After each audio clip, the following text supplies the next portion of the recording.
مبینہ audio leaks کا معاملہ، ایف آئی اے کے بشرا بی بی کے طلبی کے سمن معطل کر دیے گئے۔ تفصیلات کے مطابق اسلام آباد ہائی کورٹ میں عمران خان کی اہلیہ بشرا بی بی کی آڈیو لیکس طلبی نوٹس کے خلاف درخواست پر سماعت ہوئی۔ جسٹس بابر ستار نے کیس کی سماعت کی۔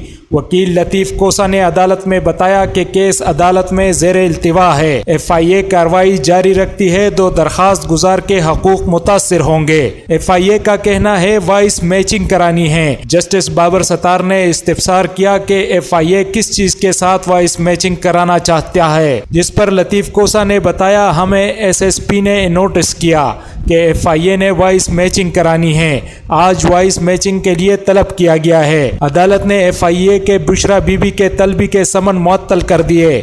ہائی کورٹ نے آئندہ ہفتے فریقین کو دلائل کے لیے طلب کر لیا۔ یاد رہے کہ مبینہ آڈیو لیک کے معاملے پر عمران خان کی اہلیہ نے ایف آئی اے طلبی نوٹس کو چیلنج کیا تھا۔ اسلام آباد ہائی کورٹ میں بشرا بی بی نے ایف آئی اے تحقیقات کے لیے متفرق درخواست دائر کی تھی۔ عمران خان کی اہلیہ نے وکیل لطیف کوسا کے ذریعے درخواست دائر کی، جس میں موقف اختیار کیا گیا کہ اس عدالت میں مرکزی کیس پہلے سے زیر سماعت ہے، مگر ایف آئی اے اور پولیس ہراساں کر رہی ہے۔ پولیس نے ایس ایس پی آپریشنز میں پیش ہونے کے لیے نوٹس بھیجا، جبکہ ایف آئی اے نے وائس میچنگ کے لیے طلبی کو نوٹس جاری کر رکھا ہے۔ درخواست میں قانونی نکتہ اٹھایا گیا کہ کیس زیر سماعت ہونے کے باوجود ایف آئی اے نے 19 ستمبر کو طلبی کا نوٹس جاری کیا۔ مرکزی کیس اب 30 اکتوبر کو سماعت کے لیے مقرر ہے۔